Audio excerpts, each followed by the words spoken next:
औज़ुबिल्लाहि मिनश्शैतानिर्रजीम बिस्मिल्लाहिर्रहमानिर्रहीम। अस्सलाम वालेकुम viewers, welcome to my YouTube channel और ईडीयू 516 के लेक्चर नंबर 5 के साथ हाजिर हैं और टॉपिक नंबर 17 है पर्सनल रेस्पॉन्स को हम कंटिन्यू कर रहे हैं। इसी के अंदर एक और चीज़ है रेपिटेशन।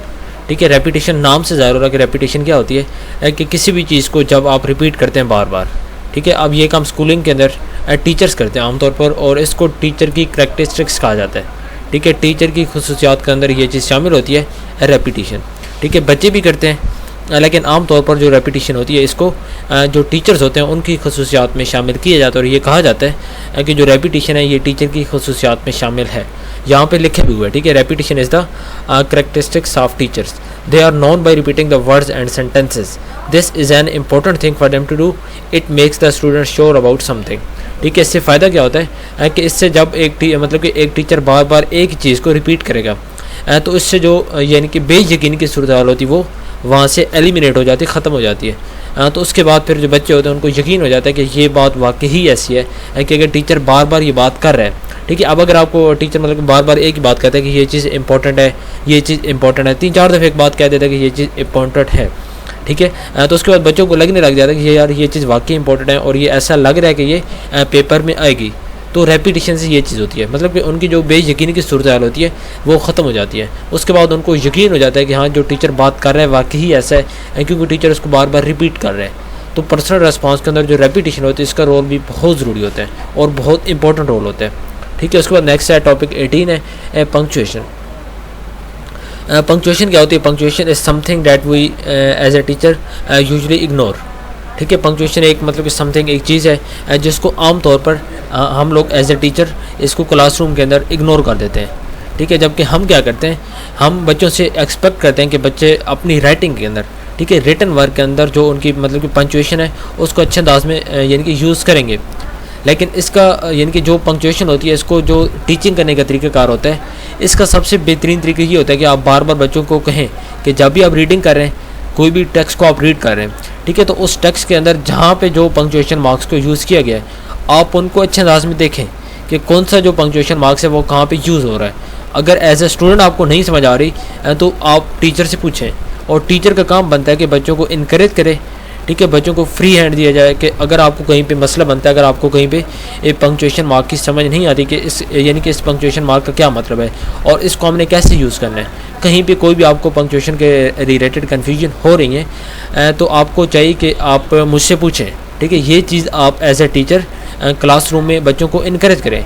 ऐसा नहीं है कि अगर वो सिर्फ रीडिंग करते रहेंगे और उसके बाद वो देख भी लेंगे लेकिन जब उनको समझ नहीं होगी तो फिर लाजमी बात है कि आपके जो पंक्चुएशन है बच्चों की इफेक्टिव मतलब कि अच्छे अंदाज में उनकी जो पंक्चुएशन होगी वो स्किल इंक्रीज़ नहीं होगी। ठीक है, तो एज ए टीचर जब बच्चों को आप इनकरेज करेंगे तो मतलब कि अगर उनको कहीं भी कोई मसला होता है, उनको पंक्चुएशन मार्क्स की समझ नहीं आती, किसी टाइप का भी अगर उनको मसला मतलब कि सामने आता है उनके तो उसके बाद फिर आपको चाहिए मतलब आप उनको इनकरेज करें। ठीक है, तो पंक्चुएशन का रोल बहुत इंपॉर्टेंट होता है। एज ए टीचर आप बच्चों को इनकरेज करेंगे, अगर को उनको मसला आ रहा है तो लाजमी पूछें। ठीक है, इसके बाद देखते हैं टॉपिक 19 को, रीडिंग फॉर प्लेजर। तो reading is habit for adults and can be develop as a skill in children. ठीक है, कि रीडिंग क्या होती है? रीडिंग फॉर प्लेजर क्या होता है कि जब भी आप रीडिंग करते हैं प्लेजर के लिए, मतलब कि आप ख़ुद के सुकून की खातिर जब आप एक रीडिंग करते हैं, इंजॉय करने के लिए आप कोई भी रीडिंग करते हैं तो वो तमाम रीडिंग क्या होती है? Reading for pleasure. कोई रीडिंग आपकी मजबूरी होती है, जैसे कि आप पेपर्स की तैयारी के लिए आप रीडिंग करते हैं तो ये रीडिंग आपकी मजबूरी में आ जाती है। ठीक है, मतलब कि आप इसमें पढ़ेंगे तो आपको पेपर के रिलेटेड जो कॉन्सेप्ट्स होंगे वो आपके क्लियर होंगे। लेकिन कई रीडिंग लोग जो होते हैं, जिस तरह नावल आप रीडिंग करते हैं ना, ठीक है, नावल रीडिंग होगी तो अब वो रीडिंग फॉर प्लेजर में आता है। ठीक है, नावल रीडिंग आप कोई भी मैगज़ीन रीड करते हैं या कोई भी आप स्पोर्ट्स मतलब मैगज़ीन रीड करते हैं, कोई भी इंटरटेनमेंट की मैगज़ीन, आप कोई भी मैगज़ीन रीड कर रहे हैं, ठीक है, कोई न्यूज़पेपर आप रीड कर रहे हैं तो वो जो चीज़ होती है ना वो रीडिंग फॉर प्लेजर है। जबकि जो रीडिंग आपकी मजबूरी में की जाती है वो रीडिंग फॉर मतलब कि वो रीडिंग फॉर प्लेजर नहीं होता। ठीक है, ये क्लियर हो गया। यहाँ पे देखें तो reading is habit for adult, मतलब कि जो यानी कि एडल्ट्स होते हैं, बालिग लोग होते हैं, बड़े होते हैं, ठीक है, उनके लिए जो रीडिंग होती है ये एक हैबिट होती है, ये एक आदत होती है उनकी, जबकि बच्चों के अंदर इसको एज ए स्किल डेवलप किया जाता है। ठीक है, अब ये बुक होती है ना तो बुक जो बड़े लोग होते हैं उनके लिए कंपेनियन होती है, कंपेनियन का रोल प्ले करती है। मीन्स के एक बुक बड़ों के लिए एक साथी का रोल, एक दोस्त का रोल प्ले करती है, जबकि बच्चों के लिए reading and learning is a skill. जबकि बच्चों के लिए जो रीडिंग होती है और लर्निंग दोनों ये एक स्किल होती है।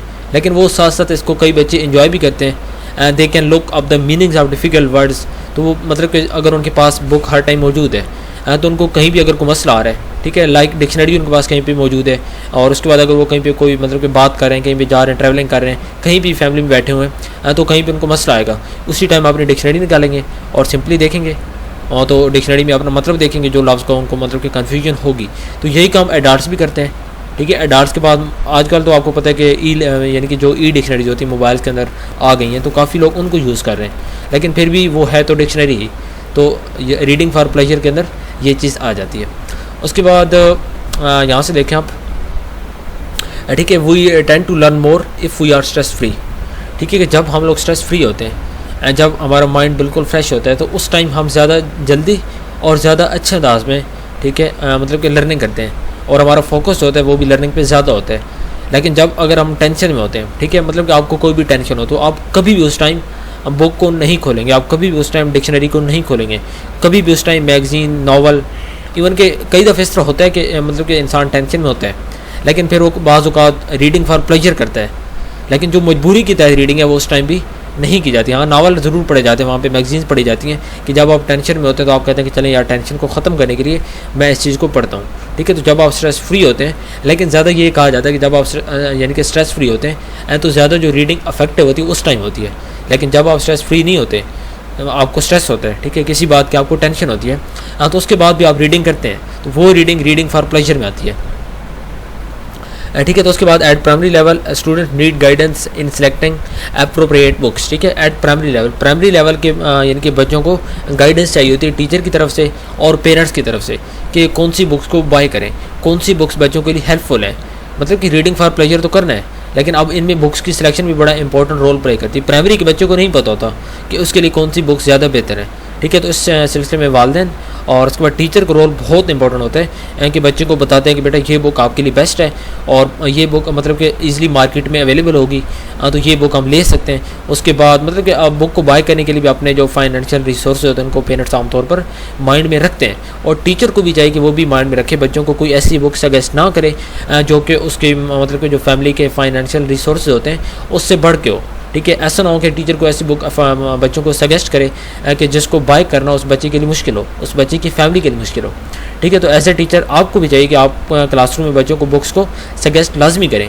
प्राइमरी लेवल के जो बच्चे होते हैं स्पेशली उनको इस चीज़ की ज़्यादा ज़रूरत होती है कि आप उनको गाइड करें, उनको मुनासिब बुक जो कि उनके स्किल्स, उनके इंटरेस्ट, उनकी एबिलिटीज़ के अकॉर्डिंग हो, आप उनको वो बुक सजेस्ट करें, ठीक है। और लाजमी बात है, ये भी माइंड में लाजमी रखें कि वो बुक्स उनके मतलब कि अगर वो ईज़िली उसको बाय कर सकते हैं तब करें, अदरवाइज़ अगर वो उसको बाय नहीं कर सकते फिर आप उनको सजेस्ट ना करें, क्योंकि अगर रीडिंग फॉर प्लेजर के चक्करों में आप उनका ज़्यादा खर्चा करवा दें, ठीक है, पेरेंट्स के ऊपर बच्चे बर्डन बन जाएँ, तो फिर लाजमी बात है कि फिर रीडिंग फॉर प्लेजर नहीं होगी, बल्कि फिर इंसान स्ट्रेस में होगा, पेरेंट्स स्ट्रेस में होंगे, बच्चे स्ट्रेस में होंगे, ठीक है। तो इसलिए टीचर एज अ पेरेंट आपको चाहिए कि बच्चों को वो बुक सजेस्ट करें जो कि लो प्राइस हो, चीप प्राइस हो, ठीक है। उनको सेकंड हैंड सोर्स आप बताएं कि बेटा आप जहाँ से आपको सेकंड हैंड बुक्स भी मिल सकती हैं। कई स्टूडेंट्स क्या करते हैं कि वो पॉकेट मनी को जमा करते हैं और उसके बाद वो मतलब कि पेरेंट्स के ऊपर बर्डन नहीं बनते, पॉकेट मनी को जमा करते हैं और उसके बाद मतलब कि बुक्स को बाय करते हैं। तो ये भी एक बेहतरीन मेथड समझा जाता है, यानी कि जो बच्चे रीडिंग फॉर प्लेजर करते हैं, रीडिंग फॉर प्लेजर करने के लिए कई यानी कि इस तरह होते हैं कि पॉकेट मनी को जमा करते हैं, पेरेंट्स पे बर्डन नहीं बनते। तो ये भी एक बहुत इंपॉर्टेंट चीज़ है, और एज ए टीचर आप ये बच्चों को कह सकते हैं बेटा आप जो मतलब कि आप डेली खर्च करते हैं उसको आप छोड़ें, आप उसको जमा करें, और एक दिन आपके पास काफ़ी ज़्यादा जब पैसे हो जाएंगे एक बुक लेने के लिए तो फिर आप इस बुक को ले लें, ठीक है। तो ये जो कॉन्फिडेंस होता है रीडिंग यानी कि बुक को रीड करने का, तो ये रीडिंग फॉर प्लेजर के लिए बहुत ज़रूरी है, और इससे आपकी जो रीडिंग की स्किल्स होती हैं वो इंक्रीज़ होती हैं। उसके बाद देखिए तो टॉपिक 20 है रीडिंग फॉर प्लेजर के अंदर लाइब्रेरी रिसोर्सेज, ठीक है। Another way to develop reading for pleasure is to use library resources, ठीक है। एक और तरीका कार क्या है कि लाइब्रेरी रिसोर्सेज को आप यूज़ करें। एज ए टीचर आप बच्चों को बताएं कि मतलब कि लाइब्रेरी आपको पता है कि हर कहीं अवेलेबल नहीं होती, ठीक है, लेकिन आजकल मोबाइल लाइब्रेरी जो होती है ये भी क्लासरूम के अंदर आप लोग यूज़ कर सकते हैं। एज ए टीचर आप बच्चों को मोबाइल लाइब्रेरी तक एक्सेस दे सकते हैं, और उसके बाद मतलब कि और क्लासरूम के अंदर जो रीडिंग का एटमॉस्फेयर होता है आप उसको अच्छे अंदाज में क्रिएट करें, और उसके बाद बच्चों को यंग एज के अंदर, ठीक है, जब बच्चे यंग एज में डेवलप यानी कि उसकी डेवलपमेंट हो रही होती है, तो उस टाइम आप उसको एक मतलब कि एक प्रॉपर मुनासिब आप उसको एक लर्निंग का एक रीडिंग का एटमॉस्फेयर प्रोवाइड करें। और मेरे ख्याल में लाइब्रेरी के यानी कि लाइब्रेरी के अलावा कोई भी बेहतरीन यानी कि लर्निंग इन्वायरमेंट, रीडिंग का इन्वायरमेंट नहीं हो सकता उस, क्योंकि उसमें होता क्या है कि लाइब्रेरी के अंदर साइलेंस होता है हर वक्त, ठीक है, खामोशी होती है। तो वहाँ पे अगर हर स्कूल के अंदर, हर आपके कॉलेज के अंदर, आपके स्कूल के अंदर लाइब्रेरीज अवेलेबल हैं, ठीक है, बच्चों को सजेस्ट करें, एक लाजमी पीरियड हो आपका कि जिसमें आप बच्चों को लाइब्रेरी में लेके जाएं, बच्चों को वहाँ पे रीडिंग के आप यानी कि आप मौके प्रोवाइड करें। अगर स्कूल में, कॉलेजेस में नहीं है तो आजकल हर शहर में लाइब्रेरीज बन गई हैं, ठीक है, पब्लिक लाइब्रेरीज आपकी बन गई हैं, गवर्नमेंट की हैं, तो उनके अंदर बच्चों को कहें कि एटलीस्ट वीक में एक दफ़ा बच्चे, लाजमी बात है लाइब्रेरी का यानी कि जो उनकी यानी कि आसपास लाइब्रेरीज़ हैं, पब्लिक हैं, गवर्नमेंट की हैं, जो भी हैं, तो लाजमी मतलब कि वीक में एक आध दफ़ा बच्चे लाजमी उन लाइब्रेरीज़ को विज़िट करें। तो उससे फिर बच्चे का मतलब कि जो स्किल्स होंगी कि वो बुक को ख़ुद भी अच्छे अंदाज में सिलेक्शन कर सकेंगे।